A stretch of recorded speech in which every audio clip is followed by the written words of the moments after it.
Share করছি সোয়া গালোটি কাবাব।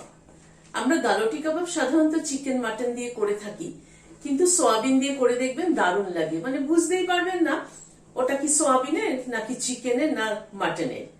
এত ভালো হয়েছিল। চলুন তাহলে একবার দেখে নি ভিডিওটা কি করে বানালাম। একটা মশলা তৈরি করার জন্য কিছু মশলা নিয়েছি এখানে প্লেটে।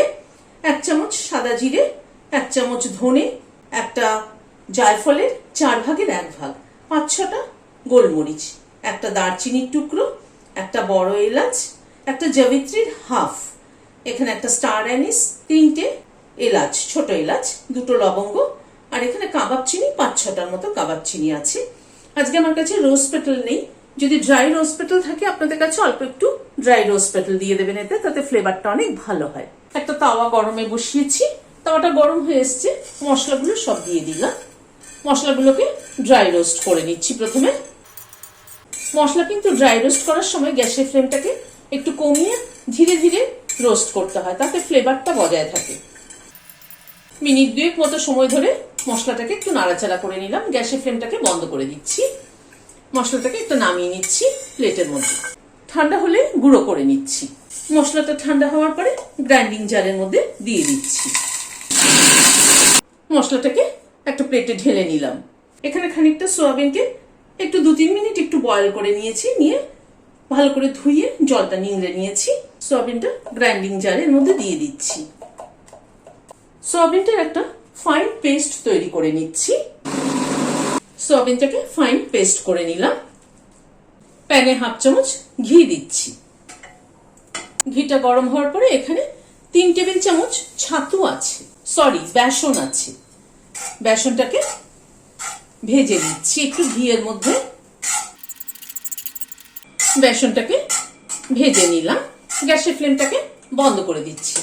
আমি কিন্তু কাঁচা বেসনটাও অ্যাড করতে পারতাম, কিন্তু কাঁচা বেসনের একটা গন্ধ থাকে, কিন্তু ঘিয়ে ভেজে নিলে পরে বেসনের গন্ধটা বেশ সুন্দর হয়। কিন্তু বেসনটাকে এই সোয়াবিন পেস্টটার মধ্যে দিয়ে দিচ্ছি। প্যানে আবারও 1/2 চামচ মতো ঘি দিলাম। ঘিটা গরম হওয়ার পরে এখানে একটা পেঁয়াজ কুচিয়ে নিয়েছি, দিয়ে দিলাম। 6-7 কোয়া মতো রসুন আর 1 ইঞ্চি মতো একটা আদার টুকরোকে কুচিয়ে নিয়েছি। সবগুলোকে একসাথে একটু ভেজে নিচ্ছি। 2টো কাঁচা লঙ্কা দিয়ে দিলাম, একই সাথে ভেজে নিচ্ছি। পেঁয়াজ, আদা, কাঁচা লঙ্কা এগুলোকে ভেজে নেওয়ার পরে কয়েকটা কাজু বাদাম দিয়ে দিলাম। মশলাটাকে ভেজে নিলাম। গ্যাসের ফ্লেমটাকে বন্ধ করে দিচ্ছি, তুলে নিচ্ছি। মশলাটা ঠান্ডা হওয়ার পর গ্রাইন্ডিং জারে দিয়ে দিচ্ছি। একটা পেস্ট তৈরি করে নিচ্ছি। এবার মশলাটাকে এর মধ্যে দিয়ে দিলাম। সবকিছুকে একসাথে মেখে নিচ্ছি।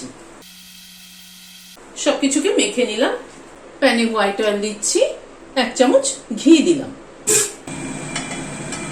তেল আর ঘিটা গরম হওয়ার পরে এই পুরো মিক্সচারটা এর মধ্যে দিয়ে দিলাম।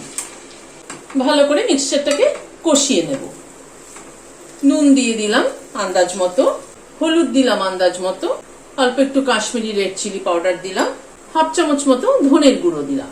সবকিছুকে একসাথে কষিয়ে নিচ্ছি। প্রায় মিনিট 5 ধরে কষালাম। ডোটা কিন্তু একদম দেখুন পুরো প্যানের থেকে ছেড়ে এসছে, তার মানে বুঝতে হবে কষানোটা হয়ে গেছে। মশলাটা যেটা তৈরি করেছিলাম লাস্টে এই মশলাটা দিয়ে দিলাম, দিয়ে আবার একটু মিশিয়ে দিচ্ছি। গ্যাসের ফ্লেমটাকে বন্ধ করে দিলাম। ডোটাকে একটা প্লেটে তুলে নিচ্ছি। একটু ঠান্ডা হওয়া অবধি অপেক্ষা করব।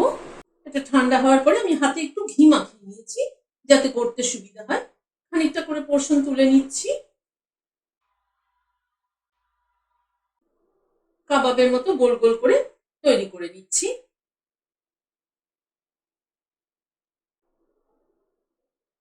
এইভাবে গোল গোল করে তৈরি করে নিচ্ছি সবগুলোকে। কাবাবগুলোকে গড়ে নিলাম। তাওয়াতে হোয়াইট অয়েল দিচ্ছি। তেলটা গরম হওয়ার পরে কাবাবগুলো দিয়ে দিচ্ছি, উল্টে দিচ্ছি। 2টো পিঠি উল্টে পাল্টে ভেজে নিলাম, তুলে নিচ্ছি।